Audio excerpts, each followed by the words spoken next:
Hello students, here I am starting another topic which is electricity and magnetism. So first I will teach the electrostatics in vacuum. So first question that comes into our mind is what is an electric charge? So in that scenario I want to share with you a small story which I have listened from my professor. Uh, Niels Bohr and Satyendranath Bose. So they both were great scientists. When it was their time, they were famous.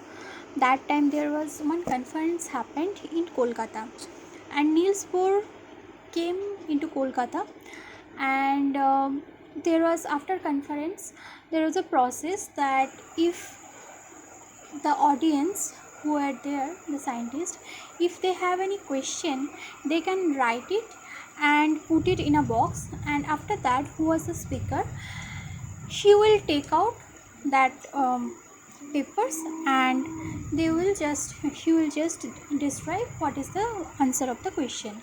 So after Niels Bohr has given a presentation or seminar, then there are many people. There are Satyendra Bose also was there in the audience, and after that they have put their questions in a box, and it has given to the Niels Bohr, and obviously it was anonymous.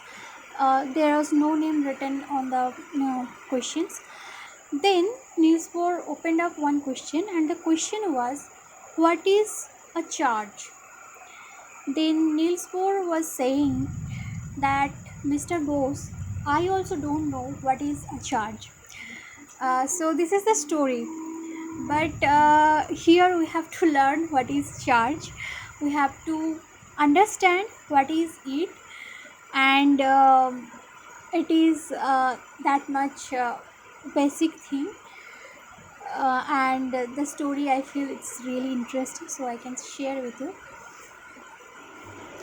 Electrostatics is a branch of physics which deals with the behavior of electric charges which are at rest.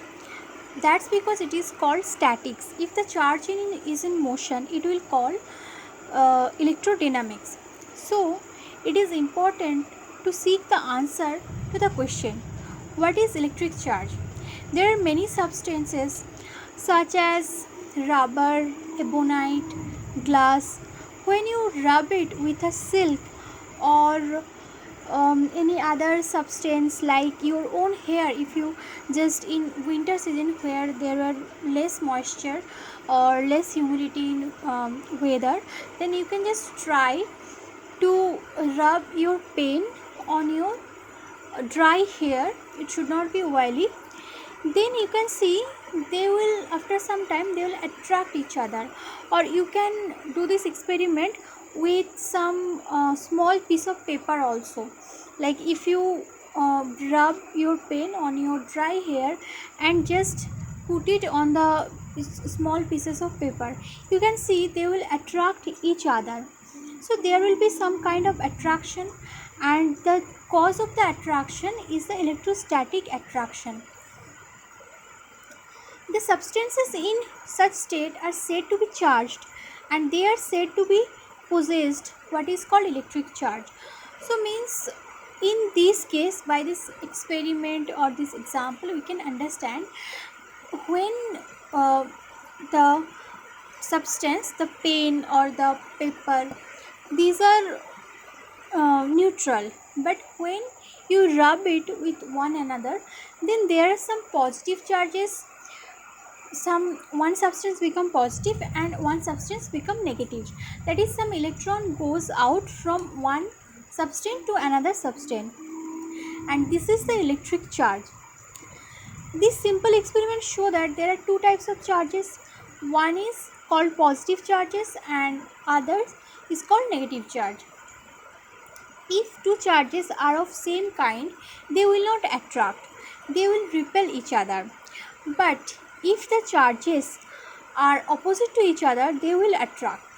So according to our present knowledge of the atomic structure of matter, all elements consisting of positively charged proton, negatively charged electrons and neutral neutrons.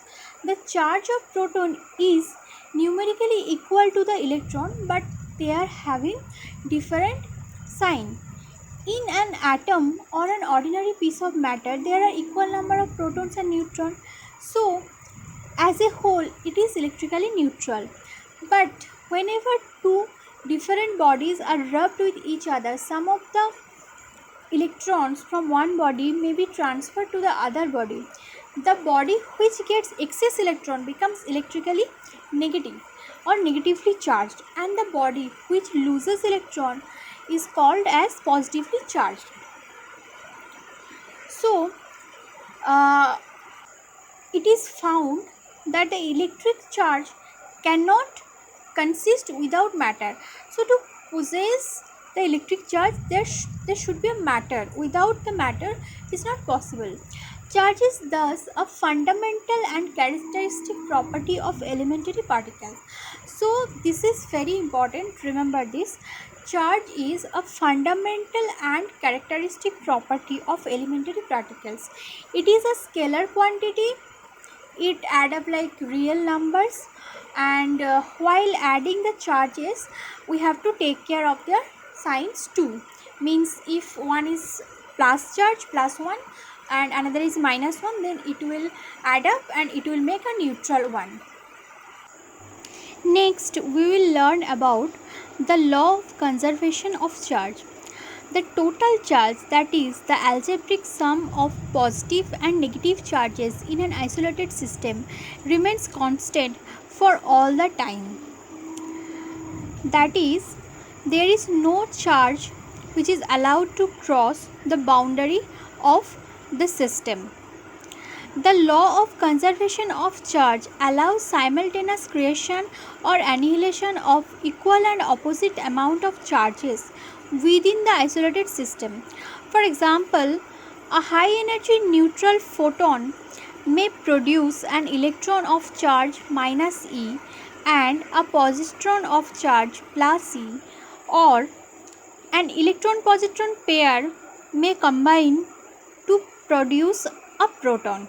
This does not violate the law of conservation of charge, but if a single positive charge or a single negative charge cannot be created or cannot be destroyed.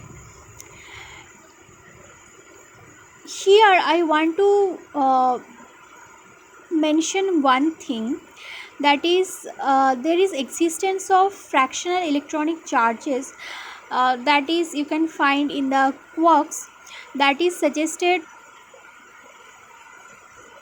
Next lecture will be on Coulomb's law.